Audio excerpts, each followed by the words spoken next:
It's FAQ Friday, and the last 2 weeks have been filled with a lot of questions. However, I'm going to be dealing with those for the majority of this episode, but there are a few things that I want to talk with you guys about at the end of the video. And that has to do with some announcements, with some things I need your feedback on. And so please stick around to the end of the video. And for the couple of smart alecks out there who have told me in other videos where I say that, don't you know we can just skip to the end? Yes, I do know that. I know how YouTube works. And if you want to skip to the end and miss all the questions, you do you. But at the end, I need your feedback on several things that involve the future of this channel. So I would appreciate it if you stuck around. So we've got a lot of stuff to unpack, so let's just get right into the questions. KT says, love your channel. You are one of the best on YouTube. I really appreciate your straight to the point approach. Well, how could I not answer your question after that? Thank you. I'm also in SoCal and growing my first raised beds this year. So far, tomatoes are doing fantastic, but the powdery mildew on the squash, melons, and cukes has been horrific. Too late to stake. I am pruning. I have used all the sprays you mentioned and I'm keeping them alive, but I keep getting new outbreaks. Tell me, is it okay to combine sprays like hydrogen peroxide and baking soda or hydrogen peroxide and mouthwash? Just wondering if a double whammy would be more effective. Also, is it good to add in liquid fertilizer to the same mixture? One more thing, any advice for leaf miners? So the leaf miners, neem oil will help with that, but really as a preventative, once you have them, it's kind of hard. You just have to remove the leaves. So the second part of the question, or the first part of the question, is about the sprays. Now, you can definitely add the liquid fertilizer to any of the sprays. It's not going to mess those up at all. As far as giving a double whammy, I've never tried any two of these things at the one time. So a couple things here. First of all, as I always say, experimenting in the garden is a great thing, and I encourage you to give it a try, but make sure you do a test spray first. So try it on a couple of your leaves, let it sit for a day or two, make sure that it doesn't kill anything, and then if it works, or if it doesn't kill anything, try it, and if it works, or doesn't work, let us all know, because I would really like to know that. All right, the next one is from Kathy Bueller. This is on an old video, but some of you could be having this situation because of the time of year. I've been trying to grow beets for 6 years now. Everyone talks about how easy they are to grow. I have sandy soil and put lots of mulch and compost in the ground, use drip irrigation lines, and I still only get 3 to 4 inch leaves and never a beetroot. I've fertilized, but maybe it didn't have enough nitrogen. I think I will try to do another planting mid-August when things start to cool down and hopefully eke out another crop before a hard frost. Thanks for all your videos. I've learned a lot, and hopefully some extra nitrogen will fix what I barely have growing. Yes, beets are pretty easy. I don't know, are they growing big and dying? Are they growing to that size and then staying that size? And are you planting, like trying to grow through the summer? I would say, especially if you're trying to grow through the summer, that that's the issue. The heat is probably keeping them small because they are a cool season plant. So typically they're planted in the late winter, early spring to harvest in spring, or they're planted in the late summer for harvest in fall. So if you wait till August and try again, you should get better results. Okay, this was on the pepper growing mistakes video from Robin C. I have to try this overwintering. My peppers are in grow bags. Could you just take them inside, or do they need to be cut back too? If you have a good grow light set up, you could take the entire thing inside as is and continue growing them throughout the winter and possibly even harvesting, which would be cool. If not, then the plants need to be cut way back. They need a smaller pot, and they need to be kept on the dry side because you're kind of putting them in a suspended animation mode, getting them to go as dormant as possible, but keeping them alive with low light and minimal watering throughout the winter, and then wake them up again in spring. So it really depends on your setup there. 7 vegetables you can plant now in July. So this is from Sylvia Parnell. I have beautiful bell pepper plants, but I'm not getting any peppers. Any suggestions? Well, possibly too much nitrogen fertilizer. Maybe you need more phosphorus. I would have to ask you if they have flowers And if so, are the flowers falling off before they bloom, or are there no flowers at all? If there are no flowers at all, I would think it's the fertilizer issue. If the flowers are opening and falling off, then it could be a lack of pollinators. And just like tomatoes, the flowers on peppers are a perfect flower, meaning they have the male and female parts in the same flower. So doing that vibration trick with a toothbrush or hitting the plant, that's going to help pollinate those flowers. David Archibald, if I have mushrooms sprouting up in around my pepper plants, do I have a problem? So the vast majority of different types of fungi, including mushrooms, are beneficial. They actually show that there's a healthy ecosystem in your soil, and they're generally there, and they're helping to break down some of the organic matter that needs to be broken down. So 9 times out of 10, they are a good thing, and I love seeing them in my garden because it means it's healthy, and it reminds me of the Smurfs. Just don't eat them unless you know they're edible.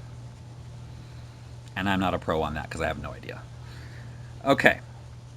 On the tomato sucker plants, tomato sucker video. Hi, Brian. This is La Rêve House Adventure.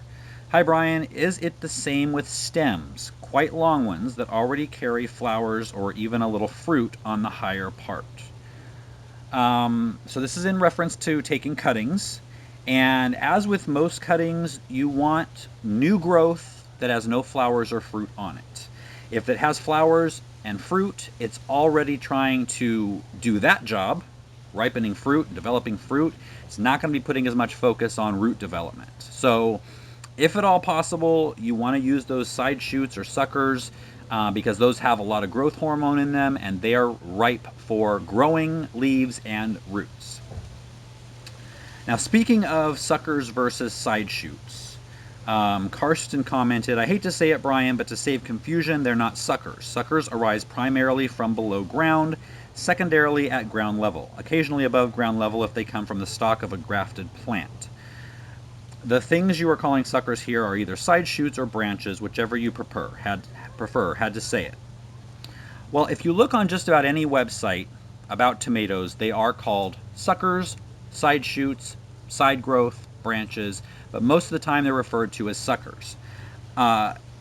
In tomatoes, suckers and side shoots are used interchangeably, much the way the word weed is.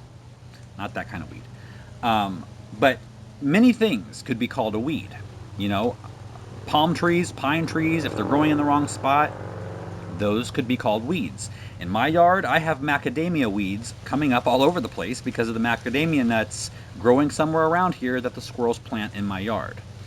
On the other hand, dandelions that I severely hate are considered a food/medicinal crop in many gardens. So they would not be a weed for them, whereas they would be a weed for me. That's my view on it. For me, anything that is going to take away from the plant's energy, that will not produce what I want it to be, is a sucker. So in my case, because I prune tomatoes, those are called suckers. That's just my opinion. The Revelation 19 asks, what a beautiful and cool shirt. How old is it, if I may ask? I get a comment or two every time I wear that Atari shirt. Mostly from people in my age group who actually remember when that was a thing. But actually the shirt is only a year or so old. You can get it, I think, still right now at Kohl's. No sponsorship. This is on the bean video. David Archibald asks, I've never grown beans before. How much space will they take up if I use a teepee and grow them vertically? So I have 3 teepees right here with beans on them. And I would say my teepees and the growth around them take up around 2 feet by 2 feet. Maybe in the end of the summer when they're huge, 3 feet by 3 feet. No more than that. Unless you spread your teepee legs out, then that's going to make them even bigger. Same video, Cynthia Ann Blaha asks or says, my beans haven't bloomed yet. I have pole beans on teepees. They're over 6 feet tall. I planted them on Memorial Day weekend here in Michigan, and they were started from seed. Should I pinch the growth at the top? The only fertilizer I've given them is fish fertilizer. It's been very hot here in the 90s for over 2 weeks, which is unusual for us. So typically pole beans have a 65 to 80 day seed to harvest. And so you're still within that window. Memorial Day was really about 2 months ago, so 4 weeks ago almost exactly, May 25th, I believe. So you're still in that window. The heat might slow them down a little bit, but be patient with them. I think soon you should start seeing some flowers. Now, the next two questions and comments are really important to me because they bring up some things that I have wanted to talk with you guys about and get your feedback on. So please, after these two questions, I would love to hear your feedback in the comments. And some of these are kind of early ideas, but I still want to run everything past you because this is your channel just as much as it is mine. First one is from JTuno122. Thank you. I think I passed up on this video several times because I live in Philadelphia, Pennsylvania, and thought California gardening doesn't apply to me. Well, this info does apply, and I wish I watched this before today. I'll start watching your videos now. This is something that I worried about back when I started the channel and named the channel California Garden TV, but because I had no idea that it would grow like this, I didn't put much more thought into it. But over the past year and several months, especially after comments like this, I wonder if I shot myself in the foot by naming the channel where I live. So I'd like to know from you how many of you guys have maybe passed up on the videos or almost didn't watch one of my videos because you thought this wasn't going to pertain to you in your particular climate. Please let me know down below. This is a super important thing because I've been considering renaming the channel. Not sure what I would rename it to. So let me know what you think if you live in a climate outside of here, which I'd say most of you do. And if you have a name possibly for a new channel name, let me know that as well. Okay, now this next one actually brought up 3 things that I wanted to talk with you about. So let me just read the comment and then I'll delve into what the 3 things are. This is from Christina Ross. This is back on the last video that I talked about kind of expanding the channel into ornamentals and vegetables. First, let me say I absolutely love your channel. You're so personable and your ease makes me feel like we're buddies. We are. My family tease me because I'm often saying, well, Brian says, LOL. I'm thrilled about an expansion. Like you, I have edibles in the backyard and all ornamentals in the front, so I would love to see videos about cottage-type gardens. Also, I'm very curious about what you do with all of your abundant harvests. How do you utilize the fruit from, I think you said, 30, all these tomatoes? I'm dealing with a much smaller scale here, but can already see that I may end up with more than I can use at once. Of course, I can share with family and friends, but making my harvest last throughout the year would be ideal. By the way, a huge congratulations on passing 300,000 subscribers. So happy for you. Well, first of all, thank you for the congratulations on 300,000. I've received that from many of you who noticed. I didn't make a big deal out of it. I didn't even announce it, mainly because I'm still reeling from the 100,000 and then the 200,000 just a few months ago. But I thank you and I appreciate every one of you who clicked that subscribe button over the past 3 years. As far as expansion to ornamentals, I had a huge response to that video. Almost 99% of you really were in favor of that. And I haven't done it yet. Things are in the works. But I did get a book recommendation from a viewer. Now, I love garden books. I have a ton. I hope to write one maybe one day, my perspective on gardening. But a viewer, and that viewer was Lexica 510. Lexica 510, I have to thank you personally for recommending this book because it blew my mind and is going to take part of this channel in a completely new direction. The book is called Edible Landscaping by Rosalind Creasy. I'm going to put some pictures up on the screen of this book so you'll really get a feel of what this is about. Hopefully Rosalind won't mind. This book, it's called Edible Landscaping. Now you can have your gorgeous garden and eat it too. And that's just what it's about. It's about combining ornamentals with vegetables in the same space to make a beautiful and edible landscape. Edible landscaping. I mean, that's a tremendously amazing idea. I love it. And as a matter of fact, I'm going to dedicate a flower bed this coming year. It's a 9-foot by 25-foot flower bed, and I am going to completely renovate it. It's barely gotten started, so really it's starting from scratch. And I'm going to take you guys along throughout the fall and winter and into the spring, starting from ground zero, nothing, and we're going to be growing edibles and ornamentals, combining the plants for texture, color, visually, to make a visually pleasing front yard flower bed that nobody would even guess would be a vegetable garden. So I hope you're in with me on that one. Definitely make sure you're subscribed and have the bell hit for notifications, because I'm not sure exactly when I'm starting. It will probably be in September, but hopefully some of you in those colder climates will have something to watch to keep you a little warmer than you are, but also to fill you with great information for the coming spring. The third part of that question / comment was wondering what I do with all of my produce. And I am going to be taking this channel in different directions. I am so appreciative of all of you who have joined up over the last 3 years. And what I want to do is get a little more involved with you and be more creative with this channel. I think there's so many more directions that we can go.